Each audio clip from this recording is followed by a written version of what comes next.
Assalamualaikum warahmatullahi wabarakatuh. Selamat pagi anak-anak. Sehat selalu ya. Ada yang udah pada sarapan di pagi hari ini? Kalau tidak belum sarapan, ya saya kasih sarapan waktu 5 menit, bisa dari sekarang. Kalau yang sudah sarapan, sudah masih ada yang lapar tidak? Kalau tidak ada yang masih lapar, kita masuk pelajaran saya. Ya, di sini saya akan menerangkan materi-materi yaitu yang berjudul menjaga martabat manusia dengan menjauhi pergaulan bebas dan perbuatan zina. Ada yang tahu gak apa itu pergaulan bebas? Nah, di sini pergaulan bebas itu saya jelaskan. Pergaulan bebas itu pergaulan yang tidak benar. Dalam arti kata, pergaulan bebas tuh gimana ya? Brutal, apa-apa tidak ikuti aturan-aturan, misalkan mabuk, narkoba, gitu anak-anak. Jadi anak-anak sekalian, jangan pernah sekali-kali mendapatkan jangan sekali bergaulan bebas, karena pergaulan bebas itu sangat seram daripada pergaulan yang lainnya. Dan perbuatan zina itu perbuatan yang sangat keji anak-anak. Ada yang tahu nggak kenapa disebutnya perbuatan zina itu perbuatan yang sangat keji? Ada yang tahu ya? Nah, sini saya jelasin nih. Jadi itu pergaulan bebas dan zina itu yang dilarang oleh agama, yang dilarang oleh Allah.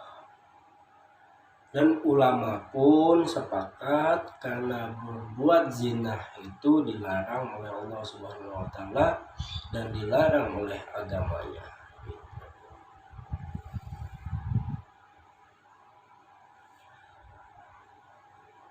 Jadi pergaulan bebas itu haram.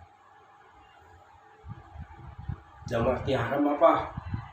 Karena pergaulan bebas itu pergaulan yang tidak aman. Contoh, bisa di lingkungan sekolah, bisa di lingkungan rumah, dan lingkungan sebagaimananya. Pergaulan yang dimaksud itu sangatlah buruk. Dan di sini dijelaskan dalam surat Al-Isra ayat 32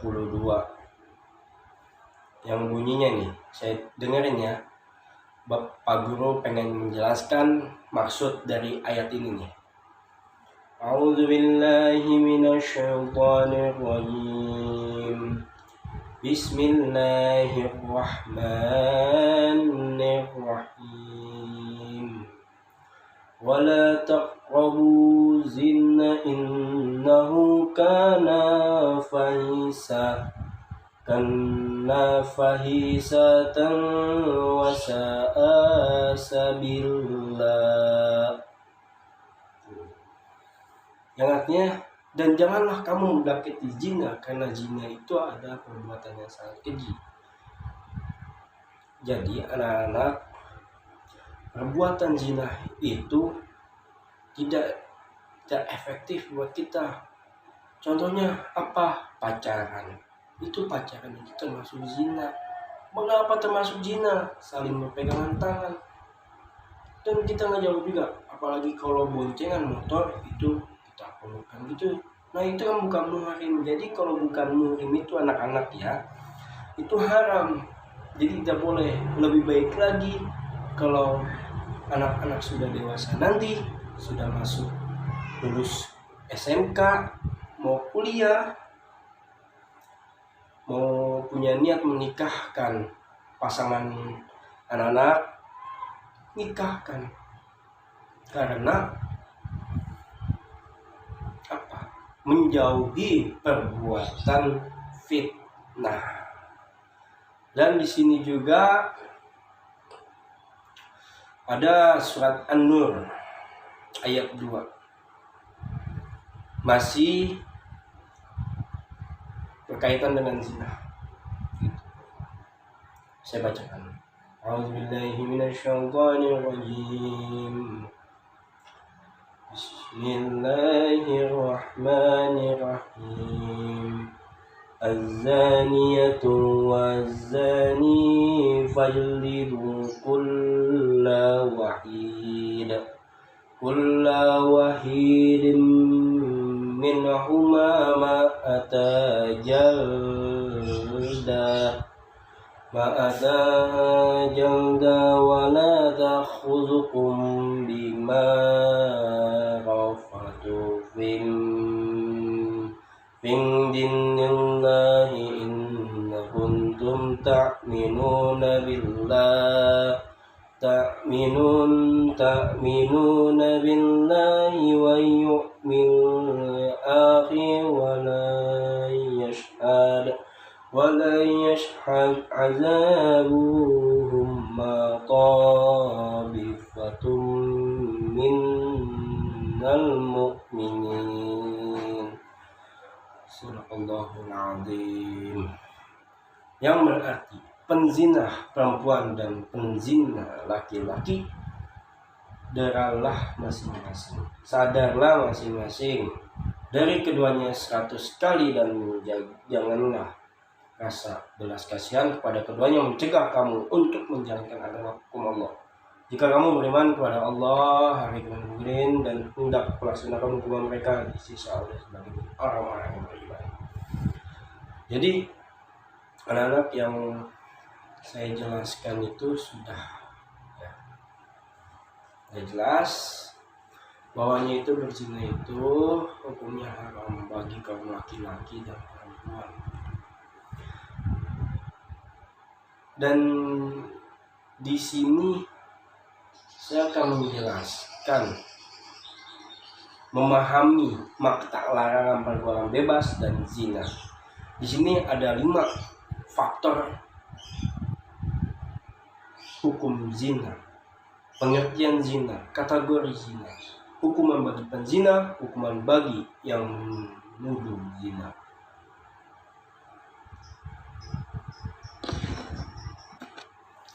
Ya, saya lanjut di kandungan surah Al-Isra ayat 32, yaitu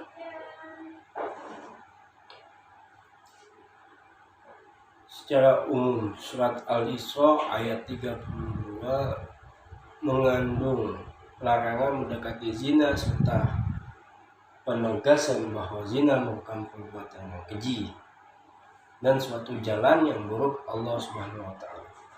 Secara tegas memberi predikat terhadap perbuatan zina dan kehormatan manusia. Karena demikian, bahwasanya perbuatan zina sebagai langkah pencegah, Allah Subhanahu wa taala melarang perbuatan yang mendekati zina atau mengarah kepada zina. Imam Sayyu dalam kitabnya Al-Jami' Al-Kabir menulis bahwa perbuatan zina dapat mengakibatkan 6 dampak negatif bagi pelakunya. 3 dampak negatif menimpa pada saat di dunia, 3 dampak lagi akan ditimpakan kelak di akhirat. Siksaan zina itu sangat keji. Janganlah sekali-kali kau anak-anak dekati zina. Dan di sini juga kandungan surah An-Nur ayat 2. Perintah Allah Subhanahu wa taala untuk mendera penzina perempuan dan penzina laki-laki masing-masing 100 kali. Parah. Orang yang beriman dilarang berbalas kasihan kepada keduanya untuk melaksanakan hukum Allah. Jadi di sini Allah tidak segan-segan menghukum orang yang berzina karena itu adalah perbuatan yang sangat keji. Ingat tuh anak-anak, bagaimana menghindarkannya itu gampang. Kita pergaulan tuh yang efektif saja, yang positif saja. Jangan jadi kita misalkan menghindarkan si A dan si B. Si A ngajak si B mengajak kemaksiatan, berzina kepada kayak ada orang yang ditutup, ada tuh nyawa itulah. Nah jadi si B kagak mau, menolak ajakannya, tetapi si A membujuk biar agar si B itu mau terpengaruh. Janganlah kau terpengaruh dengan teman-temanmu yang dia itu penzina. Jauhilah teman-teman kayak gitu. Dan yang ketiga, laksanakan hukuman tersebut disaksikan oleh sebagian orang-orang yang beriman. Dalam pandangan Islam, zina merupakan perbuatan kriminal. Artinya jarimah itu kriminal, yang dikategorikan hukuman yudud, yakni sebuah jenis hukuman atas perbuatan maksiat yang menjadi hak Allah. Tidak ada seorang pun yang membenci agama Islam dan budi pekerti berhak memaafkan kemaksiatan zina tersebut, baik oleh penguasa atau pihak berkaitan dengan berdasarkan hukumnya. Pelaku zina baik laki-laki maupun perempuan yang harus dihukum dihukum cambuk. Jadi itu ada di bagian Indonesia, seputar Indonesia ini ada salah satu kota yaitu Banda Aceh. Banda Aceh itu kalau orang yang melakukan zina itu jadi dihukum itu hukum cambuk. Hukum cambuk itu kebagi penzina laki-laki dan perempuan masih ada. Dan di sini juga sebagian ketentuan hadis Nabi Sallallahu Alaihi Wasallam maka diterapkan hukum rajam. Hukum rajam itu kalau nggak salah anak-anak ya, anak-anak ada yang tahu nggak hukum rajam itu apa? Ya, antum? Benar sekali, hukum rajam itu dibulatkan, digali lubang sekitar sepala segini, lalu habis itu orang yang hukum itu melempar tombak. Itu ada di saat zaman Nabi, tapi saya lupa ceritanya, jadi saya tidak mau. Nah anak-anak, di saat ini saya akan mengasih kesimpulan bagi para perbuatan penzina, perbuatan yang sangat memalukan, menjijikkan di mata Allah. Janganlah kawan anak sekali-kali berbuat zina, karena zina itu perbuatan yang sangat keji. Jauhilah zina, buanglah, anggap saja tidak ada zina di dunia ini, buanglah. Maka dari itu banyak orang yang telah meraih kesuksesan hidup, baik sebagai pejabat negara, penguasa, polisi, politis, bahkan publik figur seperti artis atau musisi yang karyanya hancur berantakan karena perbuatan yang sangat keji, perbuatan kita, perbuatan yang sangat menjijikkan. Ya, perbuatan tersebut telah meluluhkan karir mereka raih dengan susah payah. Jadi ada artis dia susah payah dari nol sampai sekarang, tetapi dia malah berbuat zina, hancur dari anak. Jangan pernah dekati zina, jauhilah. Ya,